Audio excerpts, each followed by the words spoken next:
El consejo que todos escuchamos desde niños, muchos recibimos el mismo consejo: ve a la escuela, estudia mucho, saca buenas notas y consigue un empleo seguro. Ese mensaje se repite en casa, en la escuela, en la sociedad. Crecemos pensando que la seguridad está en un contrato, en un sueldo fijo, en beneficios que nos protejan. Lo curioso es que ese consejo casi nunca habla de libertad, siempre habla de seguridad. Yo crecí con el mismo libreto: ve a la escuela, saca buenas notas y busca un trabajo seguro. Ese consejo venía de casa y de la escuela, como si fuera el único mapa válido. Con el tiempo entendí lo que plantea el libro. Ese libreto te orienta al lado izquierdo del cuadrante, donde la prioridad es la seguridad laboral, mientras que el lado derecho se enfoca en libertad financiera. Mis dos padres daban consejos distintos por esa diferencia de enfoque. Por eso el mensaje que recibimos de niños habla de seguridad, no de libertad. Busca un empleo estable, con beneficios, y estarás bien. El padre educado de Kiyosaki estaba obsesionado con la seguridad en el empleo. El padre rico hablaba de libertad financiera. Esa oposición explica por qué tanto seguimos el camino de la seguridad sin cuestionarlo. Y es lógico: si nunca nos enseñaron de dinero, si nunca nos mostraron cómo funciona el cuadrante derecho, es natural que la mayoría se aferre a lo que conoce. La seguridad se convierte en una especie de refugio emocional. Es el lugar al que volvemos cuando tenemos miedo. Pero lo irónico es que ese mismo lugar que nos calma termina atrapándonos. Yo no aprendí sobre dinero en casa ni en la escuela, así que se volvió natural aferrarme a la seguridad del trabajo fijo. El libro explica que desde niños fuimos condicionados para pensar en seguridad laboral, no en seguridad o libertad financiera. Por eso la mayoría mira el lado izquierdo del cuadrante, motivado por seguridad, y no el derecho, motivado por libertad. Cuando aparece el miedo, busco certidumbre, acuerdos claros, cosas por escrito, la promesa de estabilidad. Kiyosaki describe que para muchos empleados la idea de seguridad pesa más que el dinero. Necesitan reducir la incertidumbre y por eso prefieren un empleo con reglas definidas. El punto ciego es que, al quedarme solo con esa lógica, conozco poco o nada del lado derecho del cuadrante y me siento inseguro desde el punto de vista financiero, justamente porque fui entrenado solo para la seguridad en el empleo.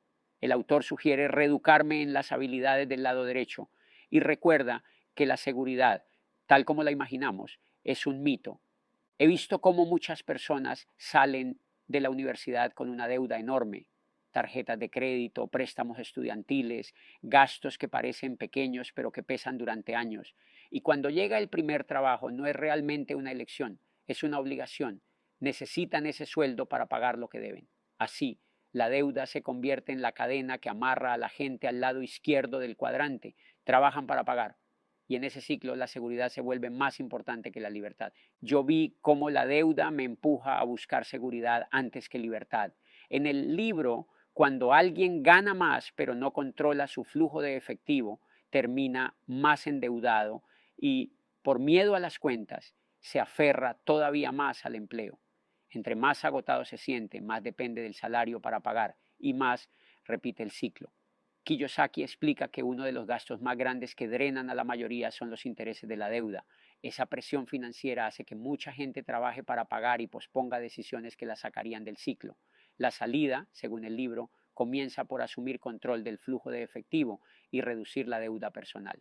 Recomienda pasos concretos: enfocarme en bajar mis pasivos, limitar tarjetas de crédito a una o dos, no agregar saldos nuevos y concentrar pagos extra en una sola tarjeta hasta liquidarla para luego dirigir ese monto total a la siguiente, y así sucesivamente.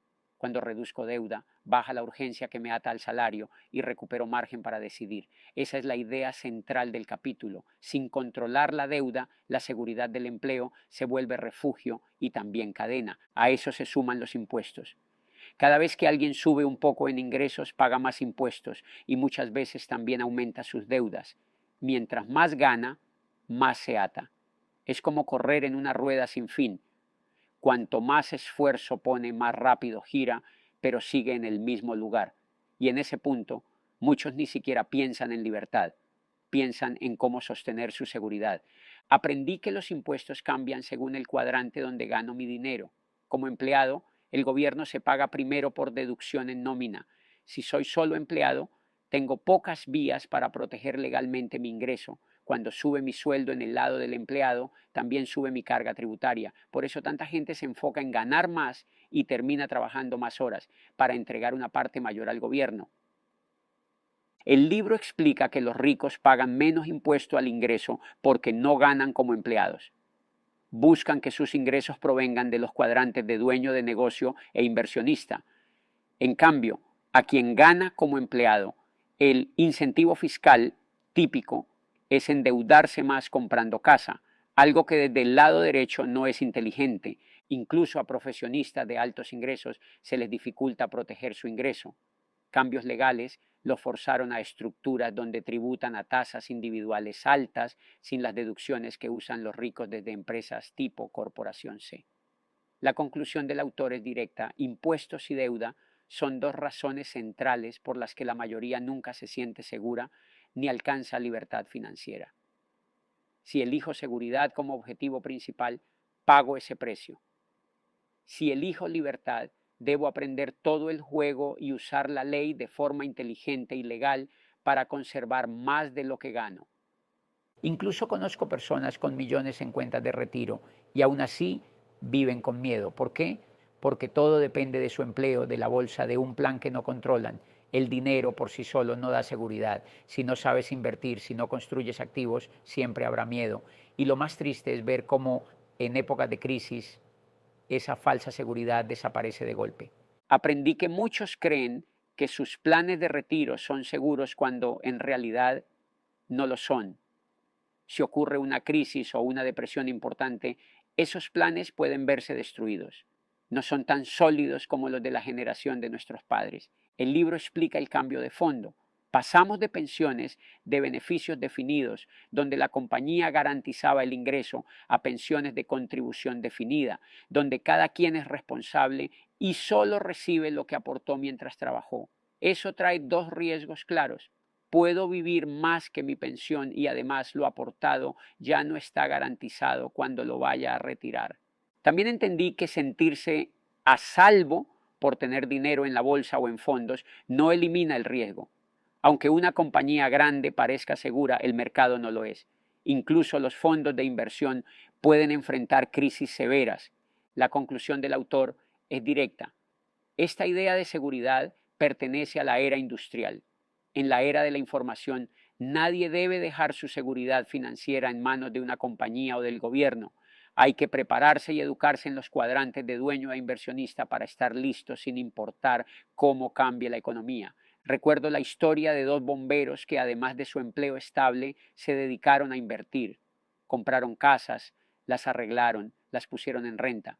Al paso de los años, uno acumuló 45 propiedades y el otro un portafolio millonario en acciones.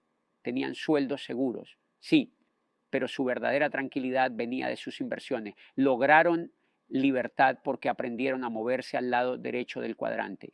Dos amigos de Kiyosaki, ambos bomberos, que combinan seguridad laboral con riqueza del lado derecho del cuadrante, tienen sueldo estable, beneficios y plan de retiro. Trabajan 2 días como bomberos, 3 días como inversionistas y dedican 2 días a sus familias. El primero compra casas viejas, las arregla y las renta. En el momento del relato ya tenía 45 casas que le dejaban un ingreso neto mensual de $10,000 después de deudas, impuestos, mantenimiento, administración y seguro, más $3,500 de sueldo como bombero. En total, más de $13,000 al mes, unos $150,000 al año, con la meta de llegar a $200,000 anuales hacia los 56 años. El segundo se dedica a analizar compañías y a tomar posiciones a largo plazo en acciones y opciones. Su portafolio superaba los $3 millones, a un 10% anual. Eran $300,000 al año. Ambos, tras 20 años invirtiendo, podrían haberse retirado a los 40, pero eligieron continuar y retirarse con los beneficios del gobierno local. La enseñanza es clara dentro del libro. Disfrutaban la seguridad de su empleo y al mismo tiempo la libertad que venía de sus inversiones. Al final entendí que la mayoría de las personas busca seguridad porque es lo que les enseñaron. Pero la seguridad laboral no es lo mismo que seguridad financiera y mucho menos que libertad. La seguridad puede ser un punto de partida, pero si uno se queda ahí, nunca llega a volar. Yo elegí arriesgarme porque descubrí que el verdadero miedo no era perder un trabajo, era pasar la vida entera buscándolo. Entendí que fui educado para buscar seguridad laboral y que eso moldea mis decisiones. El lado izquierdo del cuadrante se mueve por seguridad, el derecho por libertad. También comprendí que la seguridad que imaginaba no es sólida. El propio autor la llama un mito y propone reeducarme en actitudes del lado derecho. La mayoría se aferra a la seguridad del empleo y pasa la vida allí. Yo decidí no quedarme en ese camino por costumbre.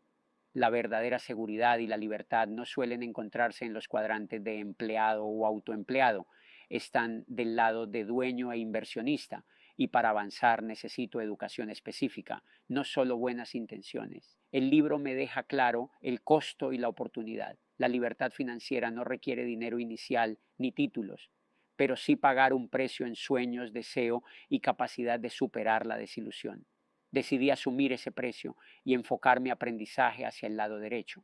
Encontré un sistema educativo que me permitió cambiar de cuadrante. No solo me enseñó a pensar como dueño e inversionista, venía con un negocio tipo franquicia donde podía practicar esas habilidades en la vida real.